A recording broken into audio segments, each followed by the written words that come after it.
Assalamu alaikum. In this video we are concerning about the IPSP and the EPSP. So let's talk about IPSP and EPSP.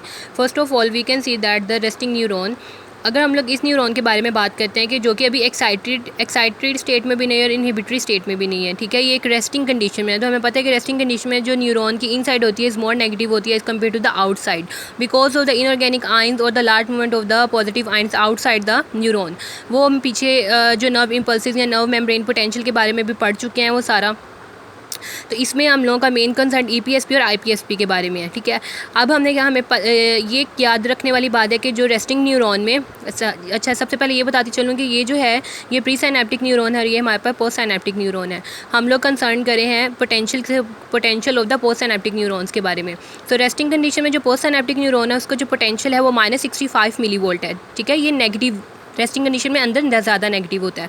अगर हम लोग excitatory की बात करते हैं तो हमें पता है कि अगर एक्साइटेटरी वुलेज ऑफ इम्पल्सिस आएंगे, यानी ये जो इम्पल्स इन पे डिपेंड करेगा कि एक्साइटेटरी वुलेज अगर ये मे बी द एक्साइटेटरी हो सकते हैं, मे बी द इनहिबिटरी हो सकते हैं। If these are the excitatory impulses, so excitatory volleys of impulses if comes and synapses with the post synaptic neuron, then क्या होगा कि जो इन्फ्लक्स ऑफ द सोडियम, जो सोडियम चैनल्स होंगे post synaptic neuron में वो डिटर्मन कर लेंगे इस एक्साइटेटरी इम्पल्सिस को। उनकी वजह से जो सोडियम आइंस होंगे पोस्ट साइनेप्टिक न्यूरॉन में वो ओपन हो जाएंगे, जो सोडियम चैनल्स ओपन हो जाएंगे पोस्ट साइनेप्टिक न्यूरॉन में जो पड़े होंगे। फिर क्या होगा कि आउटसाइड से इनसाइड द मेम्ब्रेन हमारे पास सोडियम का इन्फ्लक्स होगा। यहाँ से भी सोडियम जा रहा है, यहाँ से भी सोडियम जा रहा है। जो पहले ज़्यादा नेगेटिव था -65 था, इसकी नेगेटिविटी अब कम हो जाएगी। इनसाइड जो पोटेंशियल था पहले -65 था, अब क्या हो गया -45 पे हो गया, यानी ये पॉजिटिव डायरेक्शन में चला गया क्योंकि सोडियम आयन पॉजिटिव आ रहा था। तो अंदर अब पॉजिटिविटी हो जाएगी और बाहर आउट नेगेटिविटी हो जाएगी। अब क्या होगा कि ये जो पॉजिटिव डायरेक्शन था इसने क्या करना होता है कि जब भी कोई चीज़ जैसे हमने पीछे मेम्ब्रेन पोटेंशियल में पढ़ा था, मसल्स की नर्व इम्पल्स में पढ़ा था कि वो -90 से चली जाती थी, -65 तक चली जाती थी, अपने एक थ्रेशोल्ड पे पहुंच गई है, ठीक है। ये अपने एक थ्रेशोल्ड पे पहुंच जाती थी जिसके बाद क्या होता था डिपोलराइजेशन, फिर रिपोलराइजेशन, फिर हाइपरपोलराइजेशन स्टार्ट हो जाती थी। इसी तरह यहाँ पे होगा कि जब ज़्यादा नेगेटिव से कम नेगेटिव की तरफ आ गई तो एक थ्रेशोल्ड पे आ गई है। थ्रेशोल्ड के बाद यहाँ पे इसमें एक्शन पोटेंशियल जनरेट होगा। जब एक्शन पोटेंशियल जनरेट होगा तो डिपोलराइजेशन हो जाएगी, यानी एक्शन पोटेंशियल जनरेट हो गया। डिपोलराइजेशन फिर रन करेगी आगे सारे न्यूरॉन में और जो इम्पल्स होंगे वो हमारे पास पोस्ट साइनेप्टिक पोटेंशियल से आगे चले जाएगा, ठीक है। तो ये हमारे पास क्या होता है कि excitatory post synaptic potential EPSP।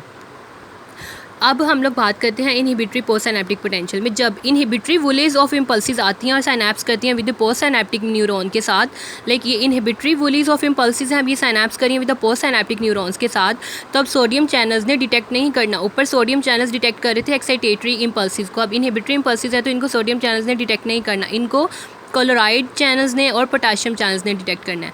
क्या होगा जिसके नतीजे में जो क्लोरीन का इन्फ्लक्स हो जाएगा into the post synaptic potential, ठीक है। मेम्ब्रेन के अंदर क्लोरीन आ रही है यानी ज़्यादा नेगेटिविटी अब अंदर हो जाएगी और अंदर जो पहले से पोटाशियम था वो पोटाशियम चैनल्स की ओपनिंग की वजह से यहाँ पे पहले पोटाशियम था वो अब इफ्लक्स हो रहा है। अब इनहिबिटरी की कंडीशन में क्या चीज़ें दो होंगी, एक क्लोरीन का इन्फ्लक्स होगा और एक पोटाशियम आइंस का आउटफ्लक्स होगा, जिसकी वजह से क्या होगा कि जो इनसाइड द मेम्ब्रेन है वो ज़्यादा नेगेटिव हो रही है, -70 मिलीवोल्ट हो रही है। जो रेस्टिंग मेम्ब्रेन थी वो -65 थी और अब इनहिबिटरी के केस में क्या हुआ कि जो इनसाइड द मेम्ब्रेन है वो ज़्यादा हो रही है, -70 मिलीवोल्ट हो रही है, जिससे क्या होगा कि हमारे पास एक्शन पोटेंशियल जनरेट नहीं होगा, हाइपर पोलराइजेशन हो जाएगी क्योंकि ज़्यादा नेगेटिविटी होगी, है डिपोलराइजेशन नहीं हो रही, इस केस में हाइपर पोलराइजेशन हो रही है और एक्शन पोटेंशियल जनरेट नहीं हो रहा, जो सिग्नल्स हैं वो आगे ट्रांसफ़र ही नहीं कर सकते हैं, जिसकी वजह से क्या हो गया है कि जो पोस्ट साइनेप्टिक न्यूरॉन है ये इनहिबिटरी कंडीशन में चला गया, यानी ये इस काबिल नहीं है कि सिग्नल्स को आगे ट्रांसमिट कर सकेगा। तो अब कौन से इवेंट्स अब डिफरेंस आ जाता है EPSP का which is excitatory post synaptic potential and IPSP which is inhibitory post synaptic potential.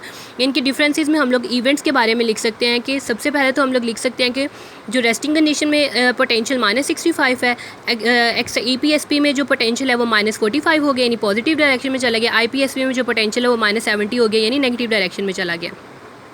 EPSP में हमारे पास डिपोलराइजेशन हो जाएगी, IPSP में हमारे पास हाइपर पोलराइजेशन हो जाएगी। EPSP में जो न्यूरॉन्स की इम्पल्सिस की ट्रांसमिशन प्रोसीड करेगी और IPSP में इम्पल्सिस की ट्रांसमिशन इनहिबिट हो जाएगी।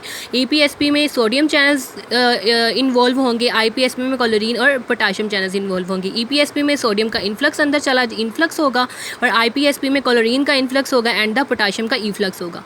तो ये जनरल टर्म्स हैं ईपीएसपी और आईपीएसपी की, इनका 5 मार्क्स का इनका जनरली क्वेश्चन आ जाता है। और ये अगर आप लोगों को इसमें कोई भी डिफ़िकल्टी हो तो आप लोग मुझसे कमेंट सेक्शन में कमेंट करके पूछ सकते हैं। Thank you.